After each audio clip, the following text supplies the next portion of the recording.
வணக்கம். இன்றைக்கு நான் ஒடியல் கூழ் செய்து காட்ட போறேன். இந்த ஒடியல் கூழ் செய்யறதுக்கு தேவையான பொருட்கள் என்னென்னு பார்ப்போம் வாங்குவோம்.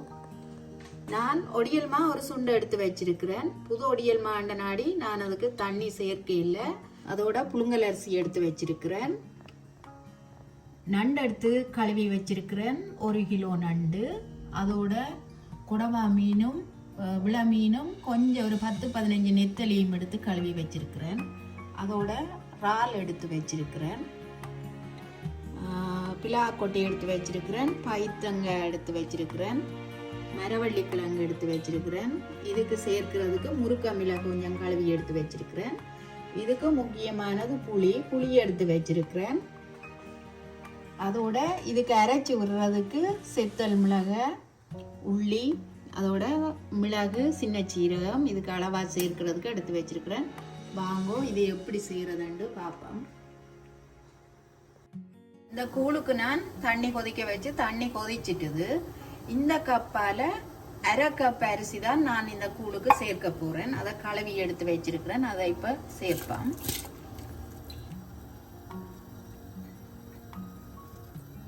இந்த அரிசி ஒரு 10 நிமிஷம் அவிஞ்சு கொண்டு வரத்தான் நான் மரக்கறிகளை சேர்க்க போறேன். இதை இப்ப மூடி அவிய விடுவோம். இந்த அரிசியை கூழுக்கு நான் இந்த மிளகாய்கள் அரைக்க போறேன். அதுக்கு இந்த கரண்டியால ஒரு கொஞ்சம் சின்ன சீரகம், கணக்க போட்டா டேஸ்ட் மாறிடும், ஒரு கொஞ்சமா போடுறேன். அதோட மிளகு சேர்க்க போறேன். இந்த கரண்டியால 2 கரண்டி மிளகு. நீங்கள் சின்ன தேக்கரண்டியால போடலாம். அதோட இந்த உள்ளி வந்து 180 கிராம் உள்ளி எடுத்து உடைச்சி வச்சிருக்கிறேன். அதையும் இதோட சேர்க்க போறேன். உள்ளி இப்ப சின்ன வெட்டி எடுத்துட்டேன். அதோட இந்த செத்தல் மிளகை சுடுதண்ணிக்கு ஊற போட்டு வச்சிருக்கிறேன். அதையும் இப்ப இந்த மிக்சிக்கு சேர்க்க போறேன். செத்தல் மிளகை 100 கிராம் எடுத்துருக்கிறேன். இதுக்குள்ள நான் இப்ப கொஞ்சம் தண்ணி சேர்த்து இதை அடிச்சு எடுக்க போறேன். இந்த உள்ளி செத்தல் மிளகாயை நான் இப்ப அரைச்சு எடுத்துட்டேன். இது ஆக பேஸ்டா இல்லாம சும்மா கொஞ்சம் உள்ளி கொஞ்சம் கடி வர்ற மாதிரி எடுத்தா நல்லா. இது உண்மையில உடலுக்க போட்டு இடிச்சு எடுக்கிறது தான் நல்லது, மிக்சியில அரைக்கிறதும் விட. இப்ப இந்த அரிசி கொஞ்சம் கொதிச்சு அவிஞ்சு கொண்டு வருது. இந்த நேரத்துல நான் இனிமே இந்த மரக்கறிகளை சேர்க்க போறேன். பிலாக்கொட்டை, மரவள்ளி கிழங்கு, பைத்தங்காய்,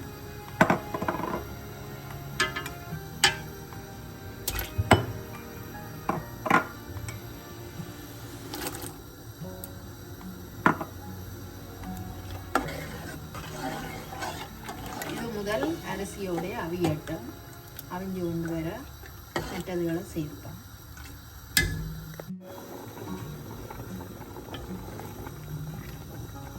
இப்போ இந்த பைத்தங்காய் மரவள்ளி கிழங்கு போட்டு ஒரு 5 நிமிஷத்தால அல்ல 5 அல்ல 10 நிமிஷத்தால இந்த மீனை போடலாம். இதுதான் அவிகிறது முக்கியம். மீன் இறாலெல்லாம் டக்கண்டு அவிஞ்சிடும். இப்போ இந்த மீனை போட போறேன் முதல்ல அவிகிறதுக்கு.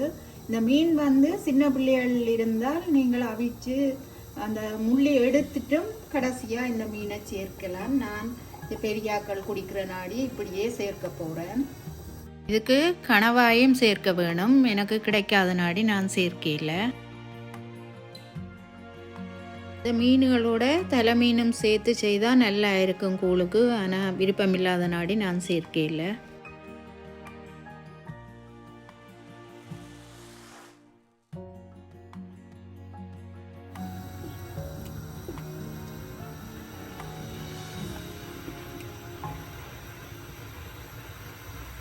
கூழுக்கு தேவையான தண்ணியை விட போறேன். என்னன்னா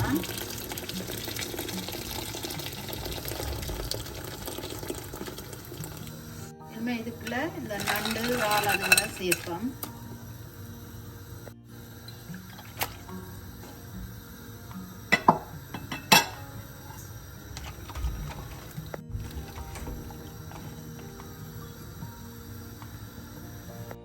இதுக்கு கொஞ்சம் மஞ்சள் தூள் சேர்ப்போம். ஏனெண்டா இந்த வெடுக்குகள் இல்லாம இருக்கும். இது கணக்க தேவையில்லை. மீனுக்கு போட்டு கழுவின நாடி கொஞ்சமா சேர்த்தா போதும். இதுக்களவான உப்பை சேர்ப்பேன். காணாட்டி பேருந்து பார்த்து சேர்க்கலாம்.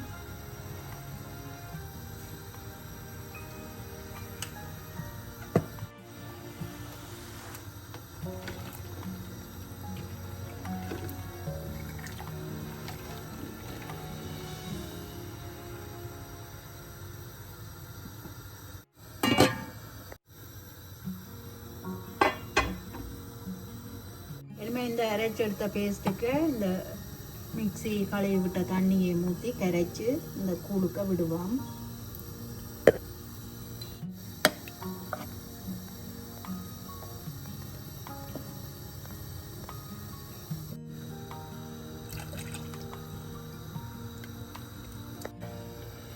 எல்லாத்தையும் சேர்த்து நல்லா கலந்து அவிய விடுவோம்.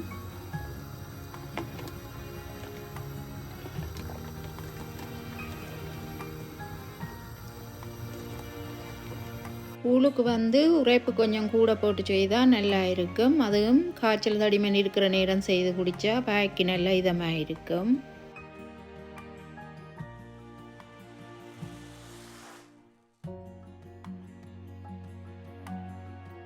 இதை கொஞ்சம் மூடி அவியணும்.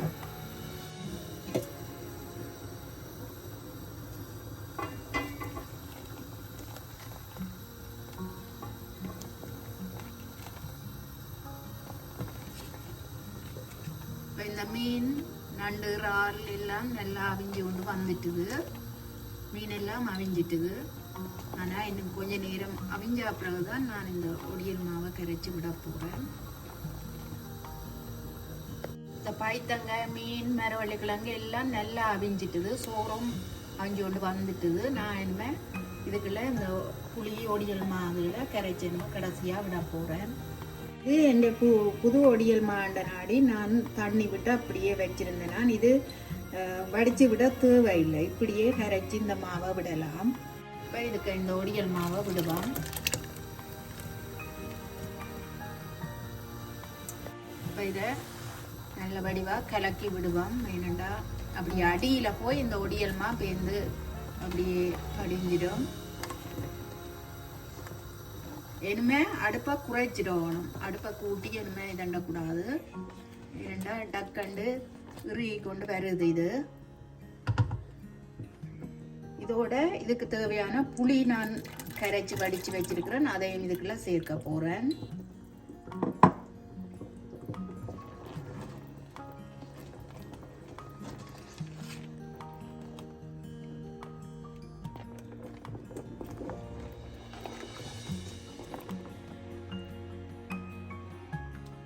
இனிமே இதுக்கு உப்பு காணாது. உப்பு சேர்க்க போறேன் நான். கடவா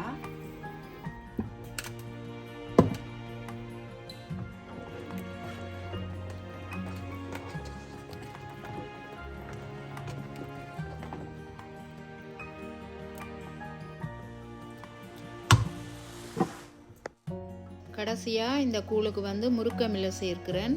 இந்த முருக்க மில்லியோட கொஞ்சம் முருக்க பூவும் சேர்க்கிறவ என்கிட்ட இல்லாத நாடி நான் சேர்க்கல.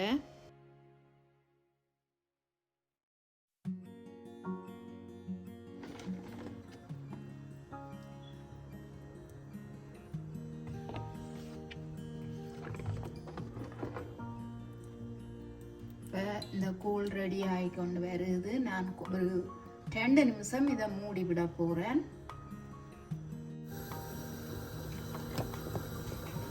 இப்போ இந்த கூழ் ரெடி ஆயிட்டுது. ஆக தண்ணியாக இல்லாமலும் ஆக திக்க இறுக்கமாக இல்லாமலும் இந்த கூழ் இப்படி இருக்க வேணும். எனக்கு இந்த ஒடியல் மா புளி உப்பு எல்லாம் போட்டு நல்ல அளவாக உரைப்பெல்லாம் நல்ல அளவாக வந்திருக்குது. இந்த கூழ் ரெசிபி உங்களுக்கு பிடிச்சிருந்தா எங்களோட சேனலுக்கு ஆதரவை தாங்கோ. நன்றி.